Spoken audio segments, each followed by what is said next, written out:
الشيطان الرجيم إذ تسعدون ولا تلون على أحد والرسول يدعوكم في أخراكم. دیزنا مصنف رحمه الله دی باب غزوه احد متعلق چې کم آیات کریمه دی ماغنه توضاحت کوي وای اعوذ بالله من الشیطان الرجیم اذ تسعدون چې کله تاسو خطلې پیغمبر علی السلام تاسو مقرر کړی وای چې د دې ځنا ما خوځيږي تاسو بیا روان شئ شکست مو خړلو ولا تلون على احد چاته راته ویدلینا والرسول يدعوكم في اخراكم پیغمبر علی السلام تورستنه غونه کول نو تاسو دی هغه خبرو ته غوږ ونه نیولو بله خبرې کې مې نافرماني وکړه چې ته ویلې کوزېږه ما د دې غونډۍ نه کوز شولی هغه په وجې کسان هم شهیدان شولو شکست هم وشولو فاثابکم غما بغم الله در ورسوله دی غم په وجې بنې غم ځکه چې تاسو پیغمبر علیه السلام ته غم رسولی هغه په وجې تاسو ته غم ورسېدلو دا هر څه دي دپاره وشي لیکئ لا تحزنوا علی ما فاتکم چې کم شی درنه پاتې شي په غمجن نشئ ولا ما اصابکم کم در ورسیږي والله خبیر بما تعملون تاسو څه کولو په دې باندې الله خبیر ده او مخته خبیر ده تسعدون من تذهبون اسعد صعد فوق البيت کور ته ختل نه پاسه تلل وبي قال حدثنا عمرو بن خالد قال حدثنا زهير قال حدثنا ابو اسحاق قال سمعت البراء بن عازب رضي الله عنه قال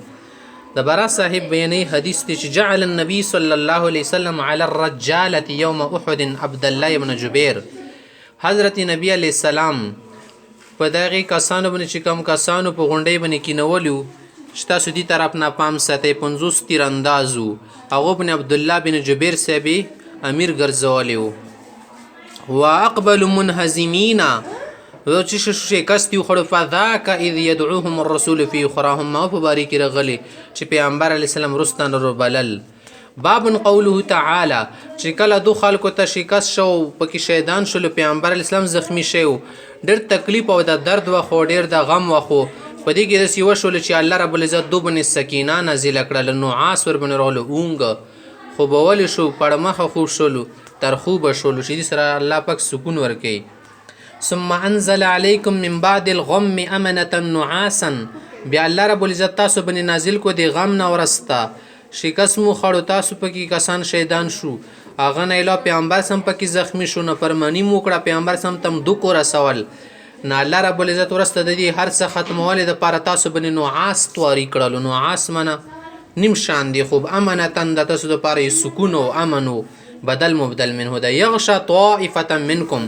تاسو کې ایک طائفه بندی دا چې شو چاو شیو ایک طائفه کو چھا رہا تھا پریوی طائفه بندی دا خوب را خور شول و طائفه قد اهمتهم انفسهم یوا طائفه و ټولګه غوته دي ځان فکر و بس اپنی کی پڑی تھی اپنی فکر پڑی تھی یظنون بالله غیر الحق ظن الجاهلیه اغو دی الله خلاف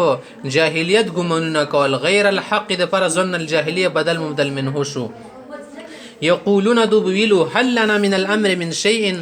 ایا زمونږم سم میلا امر چلیږي اختیار شتا که نشتا قلت چې ان الامر كله لله ټول امر دی الله په لاس کې د یخفون فی انفسهم دا منافقان په زړه کې داسې خبرې پټوي ما لا یبدون لک چې تا ته ښکاره کوي نه یعنې دې جنت لر غواړي خو په ظاهره نشیل همدا شی ته دا غواړي چې تاسو شکست میلاو شي وغیره ښه شکست خور د شی خو دا خبرې کولی نشي یقولون دو بی چې لو کان لنا من الامر شیء ما قتلنا ها هنا کمون د پاره سي اختیار خو دلته به نه قتل دی قلو تی چې نه قتل دی پرې نه شي میدان جنګ کې دي څوک قتل شي کچا د پاره مرګ لیکل شي دا په بشتاری رځي کور کې رځي کله كنت په بیوتکم کتا سکورونه کې هم وای کنه لبرز الذين كتب عليهم القتل الى مضاجعهم کسان بخپل میدان جنگ او د قتل ځای تر وتل چا باندې قتل واخر غلی یې لیکل شوی ور باندې مضاجع من قتلګه دا الله پاک د امتحانات ذکر ولې چې وليبتلي الله ما في صدوركم الله دې تاسو ازمایش خلې د زړه خبرې مزمیي وليمحص ما في قلوبكم او زړه کې امکا سکوټو قدرت یاد لصفا کی تمحیص مو کی خمت تفاسطر کی والله علیم بذات الصدور وقال لي خلیفہ امام بخاری رحمت الله علیه مجلس علم روانو په هغه مجلس کې دا خبر روانه شو امام خلیفہ صاحب ماتوی چې حدثنا يزيد بن زريع قال حدثنا سعيد عن قتادة عن انس عن ابي طلحه قال كنت في من زپا کسانو کې شامل وما تغشاه النعاس یوم احد چې احد جنگ کې ولا خوب راغلی حتی سقط سیف من یدی مرارا زما لاس نه څو ورې توره وغورځېدله یسقط واخذه ويسقط واخذه غرجدا او رنیواله بمه مختی کنه چې کله پیغمبر علی صلوات و سلام ته تکلیف وغیرہ رسیدلو همداسې نور څه کسانو منافقینو ته هم خیری میری وشولې پیغمبر علی السلام مخ زخمی شوی وغیرہ نه خیری شروع کړل الله رب العزت ول هدایتونه نازل کړو چې تا د پر په دو خبره کې اختیار نشته الله رب العزت بدو ته مخنه وکي او عذاب ورکی باب نعوذ بالله من الشیطان الرجیم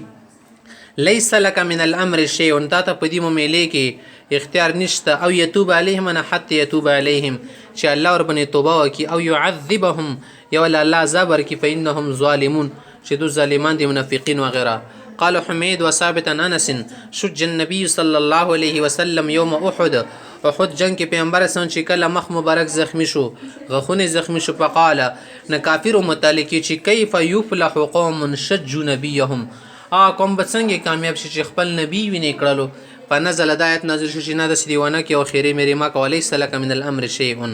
وبي قال حدثني يحيى بن عبد الله السلمي قال اخبرنا عبد الله قال اخبرنا معمر عن الزهري قال حدثني سالم عن ابي انه سمع رسول الله صلى الله عليه وسلم اذا رفع راسه من الركوع من الركعه الاخره من الفجر سبي منځ کې به چې کله رکوع سره اوچت کو اخیری رکعت کې دا بي ویلو اللهم لعن فلانا وفلانا وفلانا خدای پاک پلانې کس شکی لعنت کې په